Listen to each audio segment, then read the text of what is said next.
Thank you, Mr. Chairman. Mr. Sunstein, familiar with a paper from 2003, Lives, Life Years, and Willingness to Pay? I have a vague recollection of that paper. On page 14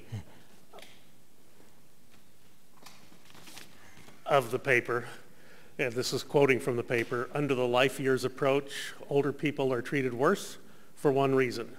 They are older. This is not an injustice. So I guess the question here, I mean, some people have described this as sort of the senior death discount.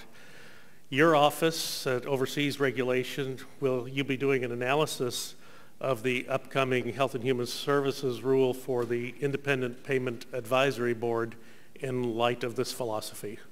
I'm a lot older now than the author with my name was, and I'm starting to think, I'm not sure what I think of what that young man wrote. What things written as an academic are not a legitimate part of what you do as a government official, part of a team. So I am not focusing on sentences that a young Cass Sunstein wrote years ago. So the answer is no. But still, it does point out an important philosophical approach, and many of us are concerned about the Independent Payment Advisory Board. Right now, this is the only plan that promulgated by the administration and therefore by the Democratic Party. This is the only plan put out there for dealing with the cost increases in the Medicare program over time. And the difficulty that I was a physician in my former life. One of the difficulties I have with an Independent Payment Advisory Board is now for the first time, some central planner, maybe a very benevolent central planner, but a central planner who's pushing data points around on a big spreadsheet in a far-off Washington, D.C. is going to be able to tell me where to get my care, when to get my care. But the most important thing is when I've had enough. And if that is based upon the fact that I am old and we are dealing with a program, a healthcare program that deals with senior citizens, that's a troubling relationship. But I appreciate your answer, and we will take that at face value and incorporate that into our evaluation of the Independent Payment Advisory Board that the President has popularized as his approach to saving money in Medicare for the future. Our last hearing earlier this year, and again, I appreciate you coming back, we talked a little bit about the taxable flexible permitting program, so shifting gears from HHS to EPA. So here's another example of a mandate that is inconsistent with the executive orders for regulatory efficiency.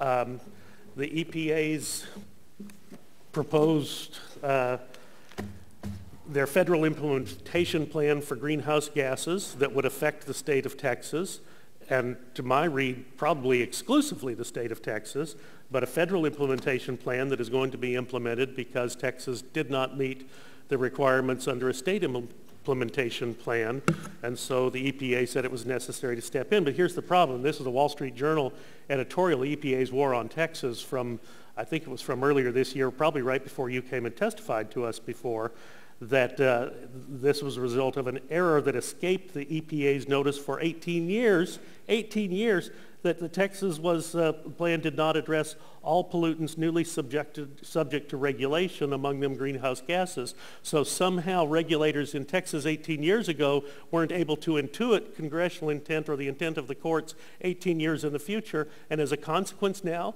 the EPA will come in and regulate at a federal level all of the power production, electricity production in the state of Texas. This seems incomprehensible with the executive order that we're going to streamline the process.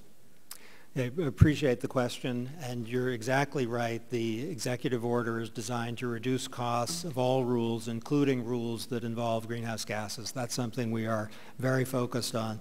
My understanding of the Texas situation is this, that there was an intervening Supreme Court decision, a badly split court, but the majority said greenhouse gases were a pollutant within the meaning of the Clean Air Act. No, so the EPA could regulate it. I don't think they said they were a pollutant. My recollection is that the court said greenhouse gases are a pollutant and the EPA could not conclude that they weren't. We're trying to help the EPA with legislation. Well, Justice Scalia dissented. It was a very active debate within the court. And when the court said that, so it wasn't as if, I hope, the EPA thought that it had been made a mistake for 18 years, but instead that it had to do something to allow those permits to be given out in Texas so people could build. And so it was responding to my understanding is a difficult situation caused by the confluence of the Supreme Court decision and the permitting practices. Maybe a difficult situation, if I may, that they made impossible, because then they came back and said, well, you can't do a state implementation plan. We're going to take that over at the federal level. Texas was the only state singled out for that. In the Wall Street Journal article that I'll submit for the record, they call it pure political revenge, an effort to intimidate other states from joining Texas in lawsuits. Well, I'll tell you something that nicely connects the enterprise we're now engaged in with your question, which is that we're looking back at regulatory practices. And EPA has one rule, actually, that I hope will benefit Texas, that's going to eliminate a redundant regulatory requirement that costs a lot of money.